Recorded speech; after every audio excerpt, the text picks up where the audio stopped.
ये इच्छा रहा करती थी कि मैं सबसे टॉप पे रहूंगा, और आज की पता नहीं क्यों हमेशा ये मन में रहती है, जहाँ रहता है ये मन रहता है हमेशा टॉप पे रहूं। नौकरी मिल गई तब जाके वो मोबाइल मिली, हम लोग पास मोबाइल नहीं रहा करती थी, नेट ज्यादा जब हो गए तब तक नहीं रहा करते थे। और कहेंगे कि जो भी करना चाहिए फॉर पोस्टमार्टम वैकेंसी करके बता दूं मैं अपना लास्ट स्कूल में हम केमिस्ट्री में 40+, जूलॉजी पार्टी में 40+, लेकिन फिजिक्स में नंबर हमारे घट जाते थे और फिजिक्स वजह से हम डॉक्टर नहीं बन पाए।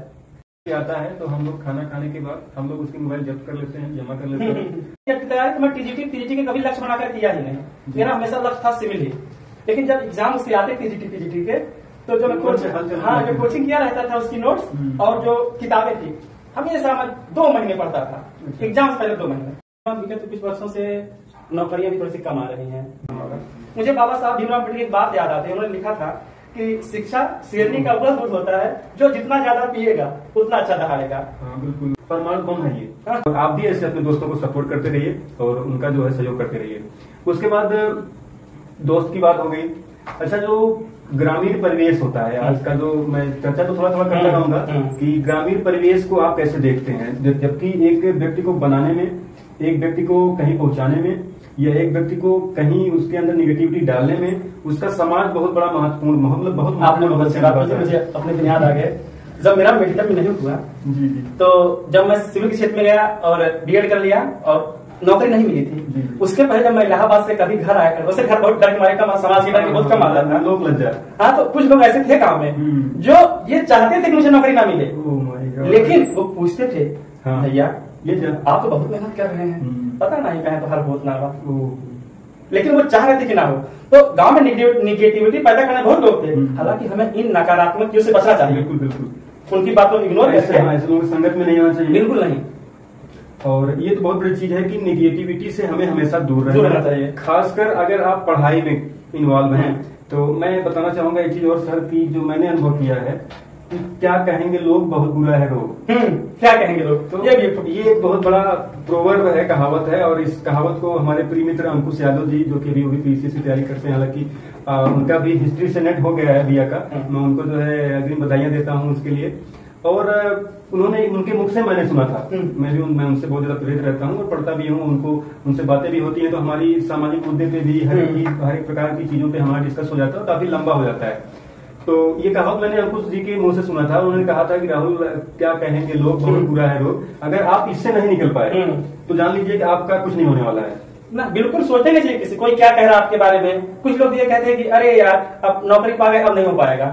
अभी मुझे लोग कहते हैं अरे यार क्या अभी लगे, इतना पैसा पा रहे, अब क्या नौकरी जरूरत है, लेकिन मैं उन लोग बात तो सुनता ही नहीं। बिल्कुल सुनिए, लेकिन इग्नोर कर दीजिए, सुन के इग्नोर कर लेता हूँ, क्या कह रहे क्या नहीं कह रहे, मैंने सुना ही नहीं उनकी बातों। बिल्कुल, और मैंने भी इस चीजों को झेला है। तो मैं आप सभी से यही रिक्वेस्ट करूंगा, जो भी कंपटीशन का एग्जाम की तैयारी कर रहे हैं, कंपटीशन दे रहे हैं, उनसे मैं यही कहूंगा कि आप तब तक बने रहिए जब तक आपका फैमिली आपका सपोर्ट कर रहा है। और मैं ये गारंटी लेता हूं और देता भी हूं, उनको लगता है कि अगर मैं अपने हिसाब से सही हूं तो किसी का भी परिवार ये नहीं चाहेगा कि हमारा बच्चा ना पढ़े। बिल्कुल, वो कहीं ना कहीं से आपको व्यवस्था करके, किसी से लोन लेके, किसी से उधार लेके, कुछ गिरवी रख के आपको पढ़ाएंगे और आपका जो लक्ष्य है उसको आपको पूरा करवाएंगे। राहुल भाई, मैं देख रहा हूँ ग्रामीण क्षेत्रों में बड़ी अवेयरनेस आ गई है। बिल्कुल बिल्कुल भैया, मैं अपने गांव में देख रहा हूँ, हर प्रत्येक व्यक्ति, प्रत्येक परिवार अपने बच्चों को पढ़ाने के लिए किसी हद तक जाने के तैयार है, कुछ भी करेगा, बस बच्चा उसका पढ़ने में तेज हो या उसकी ललक हो पढ़ने में।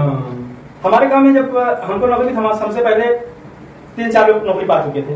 तो मेरे मन हमेशा ये इच्छा रहा करती थी कि मैं सबसे टॉप पे रहूंगा, और आज की पता नहीं क्यों हमेशा ये मन में रहती है, जहाँ रहता है ये मन रहता है हमेशा टॉप पे रहूं, नौकरी वाले लेवल में टॉप पे रहूं। हाँ, नौकरी लेवल में टॉप पे रहूं। जैसे कोई टीचर है तो कोई बेसिक का टीचर है तो मैं माध्यमिक का हूँ, अगर माध्यमिक का है तो मैं डिग्री कॉलेज का हूँ, अगर कोई डिग्री कॉलेज का है तो मैं पीसीएस क्यों ना हो जाऊँ, क्यों ना हो। ये हमेशा ये चीज हमको लगता है कि इससे बड़ा मोटिवेशन कुछ नहीं है। कुछ नहीं, this is the biggest motivation, source of motivation है, और इससे बड़ा कुछ भी नहीं। और मैं जो मेरे गांव बच्चे पढ़ने वाले हैं, अभी जो नए उम्र के 18-20 साल के हैं, तो अगर वो जब मुझसे मिलते हैं, मैं हमेशा उनको प्रेरित करता हूँ पढ़ने के लिए, और ये भी कहता हूँ कि अगर किसी तरह की आवश्यकता हो पढ़ाई लिखाई में, कुछ जो कमियां हो तो बताया करो यार। कभी, क्योंकि हम लोग इस चीज को झेले हैं, समझते हैं, हम लोग चाहते हैं कि कोई अगला ना झेले, बिल्कुल। उस समय हम लोग मैं तो अभी बहुत ज्यादा, मेरी उम्र नहीं हुई है, जान ही रहे, मैं आपको 2-4 साल छोटा ही होऊंगा, तो मैं अपने समय में देख रहा हूँ कि हर एक चीज उपलब्ध है, मोबाइल उपलब्ध है, हर एक चीज उपलब्ध। लेकिन जब आपकी बात है, आप 2010, 11, 13 की बात कर रहे हैं, मुझको नहीं लगता है कि उस समय की परिस्थितियां ऐसी रही होंगी, सबके पास मोबाइल, एंड्रॉइड फोन रहा होगा। राहुल भाई हम लोग बीएड कर लिए, नौकरी मिल गई, तब जाके वो मोबाइल मिली। हम लोग पास मोबाइल नहीं रहा करते थे, नेट ज्यादा जब हो गए तब तक नहीं रहा करते थे। अब जान लीजिए कि मैंने मोबाइल कब लिया था 2016 में, जब मैंने ग्रेजुएशन पास आउट किया 13 से 16 में, तो मेरा स्कॉलरशिप आया हुआ था। और मैं ऑन कैमरा बोल रहा हूँ कि मैंने घर वालों को बताया भी नहीं कि मेरा स्कॉलरशिप आया है, और मैं जा करके जो है मोबाइल ले लिया। तो यही सारे खर्चे होते थे स्टूडेंट्स के, स्कॉलरशिप मिल जाता था तो 1 महीने 2 महीना खर्चा भी लोगों को चल जाता था। और हालांकि हम लोगों ने कभी अनैतिक रूप से पैसा खर्च नहीं किया, मतलब एज अ यूजफुल हम लोग इंस्ट्रूमेंट के रूप में उसको यूज किया, और मोबाइल से हम लोगों ने काफी पढ़ा भी, उसका लाभ भी हम लोगों ने लिया। उसके बाद फिर भैया हम आते हैं सर जो है कि ये तो सारी चीजें रही, इलाहाबाद जाना, और इलाहाबाद की कुछ खूबी हम आपसे जानना चाहेंगे। आपके समय में, उस समय इलाहाबाद का क्या की स्थिति थी, और इस समय जो इलाहाबाद की स्थिति उसके बारे में थोड़ा समय अवगत कराइए, और हमारे जो दर्शक हैं उनको भी थोड़ा सा जानकारी मिले। क्योंकि मैं देख रहा हूँ कि आपके समय में जो इलाहाबाद था उस समय सिलेक्शन आते थे, और इस समय संख्या ज्यादा है लेकिन सिलेक्शन का जो संख्या है वो क्राइटेरिया घटा हुआ है, इसका क्या कारण है? राहुल भाई इसमें मैं देख रहा हूँ विगत कुछ वर्षों से नौकरियां भी थोड़ी सी कम आ रही हैं। कुछ भर्तियां आती तो कोर्ट में फंस जाती है। हालांकि ये तो हमेशा से चलता रहा, हमेशा चलता रहा, ऐसा नहीं कि अभी हुआ, हमेशा चलता रहा। जब हम लोग इलाहाबाद में थे 2006 से 2012 तक, तो बहुत हम लोग सीढ़ियों के साथ भी रहा गया, तो उस बहुत माहौल बहुत अच्छा है वहाँ का। हाँ ये तो है, ये तो श्योर है। हमेशा जब इंसान चाहे बाहर निकले या कमरे पर रहे, या तो हमेशा पढ़ाई की बातें करता था। कोई कहता था कि मेरे भैया ये हो गए, किसी कहता मेरे लड़का ये हो गया, तो मन में और अलग आती थी, अरे तो हम क्यों ना, हम क्यों नहीं सकते हैं। और हम तो ऐसे परिवेश से गए थे, एकदम ग्रामीण परिवेश से, वहां जब गए तो हम लोग नया नया लगता था। कभी कभी लगता है हम लोग नहीं हो पाएंगे क्या, लगता है बहुत तेज है। जब हम लोग क्लास में बैठते थे, सर कुछ पूछते थे और तुम बता देते थे, तो लगता है यार हम तो बहुत भी फोन नहीं पाएगा क्या। लेकिन धीरे धीरे आते आते समय आ गया, पढ़ते कॉन्फिडेंस आ गया। अब लगता है कि कोई भी लक्ष्य बड़ा नहीं है।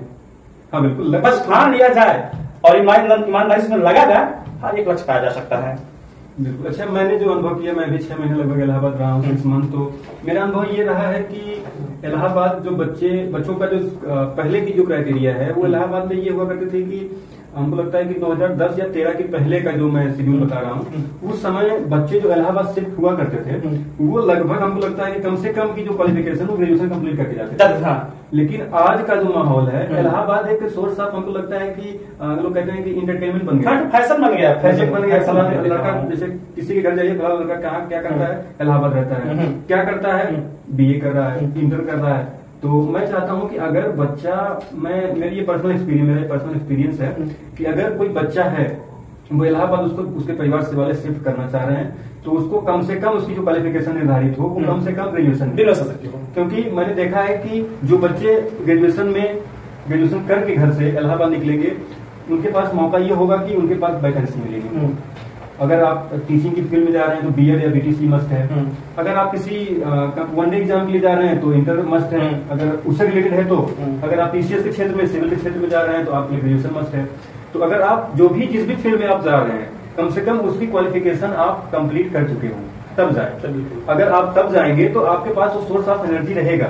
जैसे मैं एक एग्जांपल देता हूँ, जैसे कोई बच्चा है घर से गया इलाहाबाद और वो इलाहाबाद से इंटर किया, वहीं से ग्रेजुएशन किया, अब उसका हो गया 5 साल। अगर इलाहाबाद में बच्चा 5 साल ऑलरेडी पहले से रह चुका है, अब वो हर एक चीज से तो वाकिफ है, उसके लिए कुछ नया है ही नहीं। जब वैकेंसी आएगी तो वो उतना इंटरेस्ट के साथ नहीं पड़ेगा, उतनी एनर्जी के साथ नहीं पड़ेगा। क्यों? क्योंकि उसको लाखों लोग कह चुके होंगे कि यार तुम इलाहाबाद कर क्या रहे हो, इतने दिन से रह रहे हो, इतने दिन से तुम इलाहाबाद रह रहे हो, क्या कर रहे हो। लेकिन अगर आप घर हैं, ग्रेजुएशन किए हैं, आपके पास ललक है कि आपको इलाहाबाद जाना है, और आप इलाहाबाद जाएंगे तो फुल एनर्जी के साथ जाएंगे और कहेंगे कि जो भी करना चाहिए, फाड़ पोस्टमार्टम वैकेंसी करके आना है, 6 महीने में, साल भर में आप कर देंगे। क्यों? क्योंकि वो जोश आपका 6 महीने तक एक्टिव रहेगा। लेकिन आप वहाँ 5 साल से ऑलरेडी आप वहाँ खर्च कर चुके हैं। ये थोड़ा सा मुझे अंतर लगता है कि जिस आप तैयारी के लिए जा रहे हैं, मिनिमम उसकी तो क्वालिफिकेशन होनी ही चाहिए आपको, उसके लिए आप एलिजिबल हो, तभी आप इलाहाबाद शिफ्ट हों।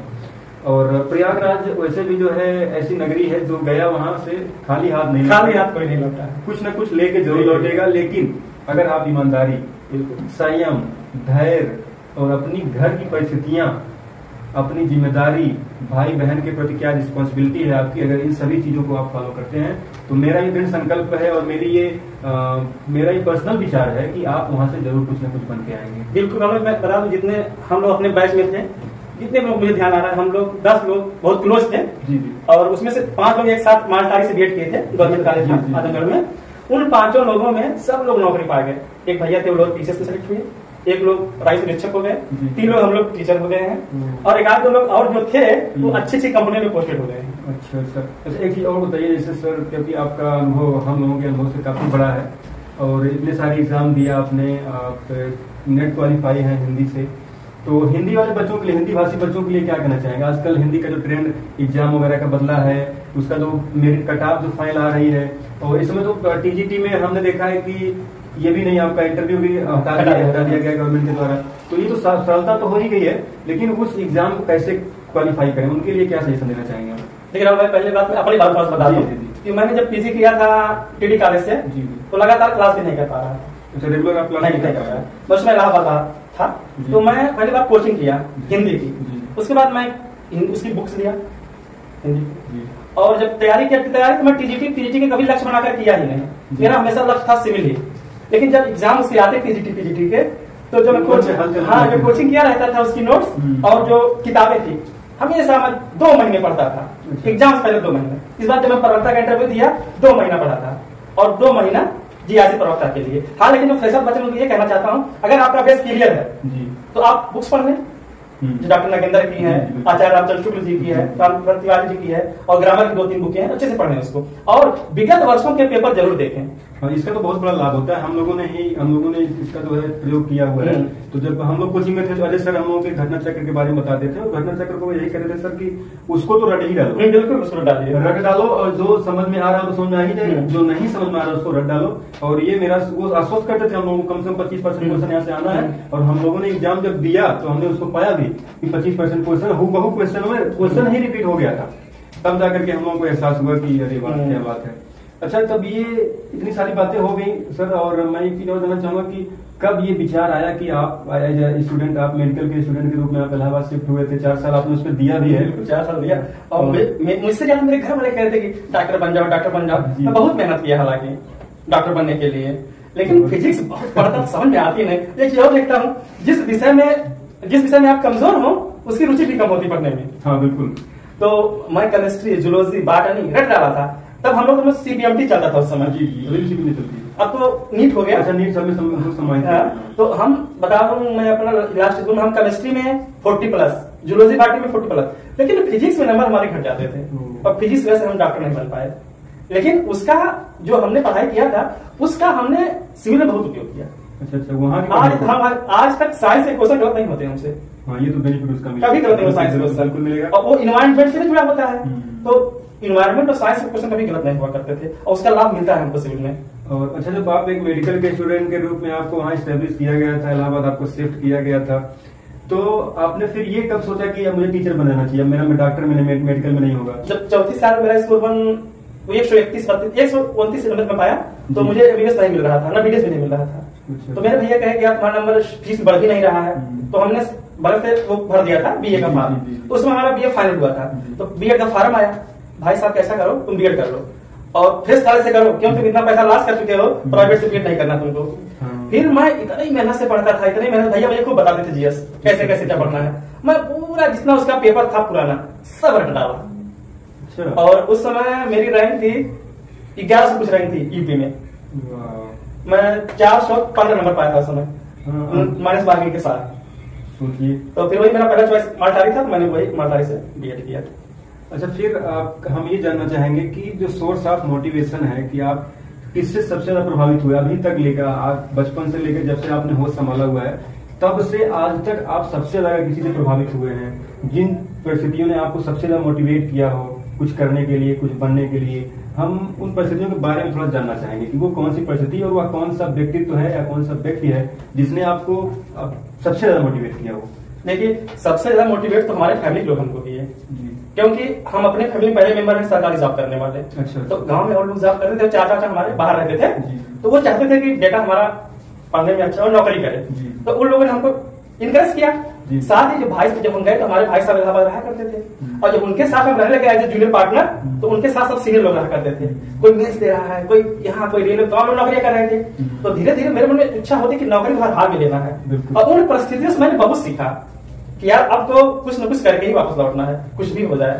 तो मतलब कहने का मतलब ये है कि परिस्थिति से बड़ा मोटिवेशन कुछ नहीं। हाँ, मैंने उससे ज्यादा बहुत कुछ सीखा परिस्थितियों से। One of the best motivation is situation. अगर आप सिचुएशन को हैंडल कर रहे हैं, सिचुएशन के साथ रह रहे हैं, सिचुएशन के अनुसार अपने आप को ढाल रहे हैं, तो उससे बड़ा मोटिवेशन मुझे लगता है कुछ नहीं है। तो इन सारी चीजों को ध्यान में रखते हुए इतनी सारी बातें हुई। अच्छा, मैं आपको जानना चाहूंगा JRF का क्या है? JRF आपका 2 बार है और फिर आप अप्लाई कर रहे हैं JRF के लिए?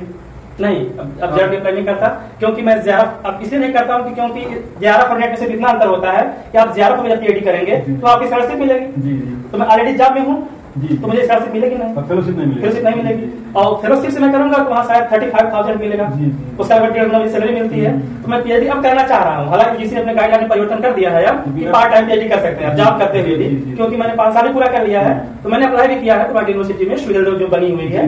हाँ, तो उससे बात मेरी हुई है, तो मैं PhD के लिए अप्लाई भी कर दिया, मैं PhD भी अब इसके लिए आपको हार्दिक शुभकामनाएं हैं कि आप सबसे बड़ी बात की हमारे सिविल सर्वेंट हम लोग बीच में फिर से आए और हम लोग फिर आपसे मुलाकात करें और आपकी खासी बातचीत जो इसके बाद का एक्सपीरियंस रहेगा, अनुभव जीवन का, हम लोग उसको जानेंगे।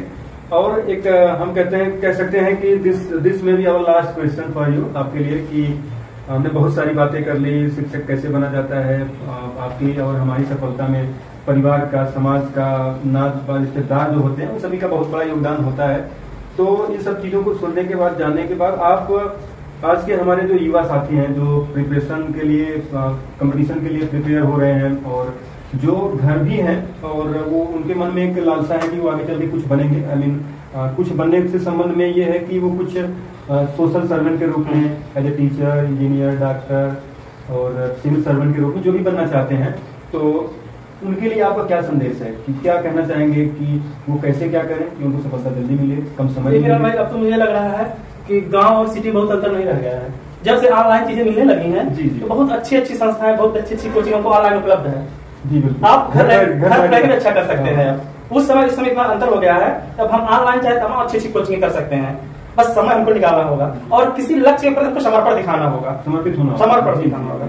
मुझे बाबा साहब भीमराव अम्बेडकर की एक बात याद आती है, उन्होंने लिखा था कि शिक्षा शेरनी का वह दूध होता है जो जितना ज्यादा पिएगा उतना अच्छा दहाड़ेगा। हाँ बिल्कुल, जो और हमको लगता है, और ये लगता नहीं, ये सदा सत्य रहने वाली बात है कि आप जितना ज्यादा शिक्षित होंगे, अपने हक के लिए, हिस्से के लिए उतने सतर्क और समझदार होंगे और उसी में समाज की भलाई है। बिल्कुल, क्योंकि राष्ट्र निर्माण के लिए ही जो है शिक्षित होना बहुत जरूरी है। जब व्यक्ति शिक्षित होता है राहुल भाई, अपने अधिकारों को अच्छे से जानता है और अपने अधिकारों पर जब जागरूक हो जाएंगे तो आपको आगे बढ़ने से कोई रोक नहीं सकता है। स्वतः संविधान हमको हर एक प्रकार की जो राइट्स दिया है, जो अधिकार हमारे पास है, उसका हम अच्छे से उपयोग कर सकेंगे। जी जी, तो नहीं तो अगर आप बहुत सारी चीजें हैं जिसके बारे में हम नहीं जानते, आपसे कोई झूठ में ही कह देगा कि ये ऐसे नहीं ऐसे, हम कहेंगे ठीक है। अगर आप शिक्षित हैं, आप सारी चीजों को जानते हैं, सारी चीजों को बखूबी हैंडल कर सकते हैं, तो उन चीजों को आप खुद कर सकते हैं, किसी की हेल्प की जरूरत नहीं होती है। तो आज जैसा कि सर ने कहा कि आज का जो हाईटेक युग है, जैसे कहें कि अत्याधुनिक टेक्नोलॉजी से लैस हर एक गांव है, हर एक समाज है, हर एक व्यक्ति है और मैक्सिमम लोगों के पास एंड्रॉइड फोन है, जो सबसे बड़ा कह सकते हैं कि इस युग का जो है, इसको कहें अगर कि परमाणु बम है ये। आप इस परमाणु बम को आप अपने अच्छाई के लिए यूज करते हैं तो ये वरदान है। हाँ बिल्कुल, अगर आप अच्छाई के लिए नहीं यूज करते हैं तो ये आपके लिए अभिशाप है। तो अब हमें देखना है कि इन चीजों को हम अपने जीवन में कैसे उपयोग में लाते हैं। जैसे आप एग्जाम्पल के रूप में आप मोबाइल को देख सकते हैं। आज की जो हमारी युवा पीढ़ी है, मैंने मैक्सिमम देखा है, मेरे घर में बच्चे हैं, भैया के बच्चे हैं, मेरी भतीजे वगैरह हैं, मैंने एक ट्रेंड देखा है सर कि बच्चे बिना मोबाइल के दूध तक नहीं पीते। मम्मी मोबाइल निकाल के दे देंगी, बच्चा मोबाइल में देखता रहेगा, दूध में नेपल डाल के पीता, मतलब मुंह में नेपल डाल के पीता रहता है।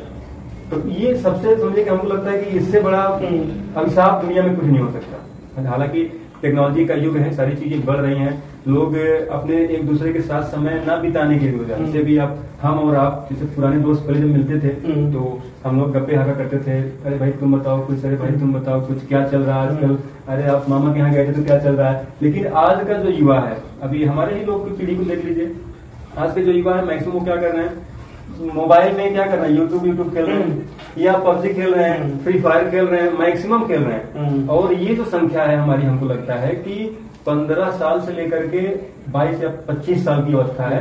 और यही जो अवस्था हमारी होती है कि या तो हम कुछ बन जाए दृढ़ संकल्पित होकर के, या फिर जो है पबजी और फ्री फायर खेलते रहें। तो इससे आप लोग बचें। ये एक इसको कह सकते हैं कि एक बहुत बड़ा वो जो है एक संदेश है आप लोगों के लिए, जो कि सर के माध्यम से हम आपको दिलवा रहे हैं, और सर ने भी इस बात पे चर्चा की है। तो हम भी यही पर्सनल हमारा ओपिनियन है कि अगर आप खासकर कहीं परिवार में हैं, परिवार के साथ हैं, अपने परिवार के सदस्यों के साथ हैं, तो हम चाहेंगे कि आप मोबाइल का इस्तेमाल ना करें। और मैं एक खूब बता दूं कि जब हमारे यहाँ रूम पे कोई व्यक्ति आता है तो हम लोग खाना खाने के बाद हम लोग उसकी मोबाइल जब्त कर लेते हैं, जमा कर लेते हैं। और हम लोग चाहते हैं कि हम लोग जो भी हमारे पास आया है, जैसे अभी हमारे राजकुमार भाई आए थे, तो राजकुमार भाई का हम लोगों ने मोबाइल क्या किया था, रख लिया था। तो बोले कि भाई ये कौन सी टेक्निक है। हमने कहा भाई पहली बात तो ये है कि तुम इलाहाबाद रहते हो, हम यहाँ रहते हैं, तुम्हारी हमारी मुलाकात कभी कभी होती है और तुम आए हो हमारे पास हो, लेकिन फिर भी तुम कहीं और हो। तो ऐसे होने का क्या मतलब है? इससे अच्छा तो यही होता कि हम आपसे फोन से ही बात कर लेते। तो अगर इस प्रथा को हम लोग थोड़ा सा जो है अपने अपने स्तर से सुधार करें। और मैं खुद चाहता हूं कि कम से कम मोबाइल यूज किया जाए, जब जरूरत है मोबाइल को यूज किया जाए, जरूरत नहीं है तो उसका यूज ना करें। और फिर लास्ट में सर और आपका मैं पूर्ण रूप से जो है बहुत खुशी है कि आप हमारे चैनल पे आए और दर्शकों को इतना अच्छा मोटिवेट किया है, बच्चों को अपना एक्सपीरियंस बताया है, आपने शेयर किया है, ये बहुत बड़ी बात है। और दूसरी बात ये है कि लास्ट में हमारे JPR के दर्शकों को आप क्या कहना चाहेंगे, और हमारे चैनल के बारे में थोड़ा सा हम चाहेंगे कि कुछ आप बताएं कि हम अपने चैनल को और कैसे आगे बढ़ा सकते हैं और लोगों तक ज्यादा से ज्यादा पहुंच सकते हैं। हम आपके इस चैनल के माध्यम से छात्रों को, खासकर विद्यार्थियों को ये बताना चाहते हैं कि अपने जीवन का कोई भी लक्ष्य निर्धारित कर लीजिए। जी बिल्कुल, एक लक्ष्य निर्धारित कर लीजिए और उस पर ईमानदारी से काम करिए, एकदम श्योर है कि आपको वो लक्ष्य मिल ही जाएगा।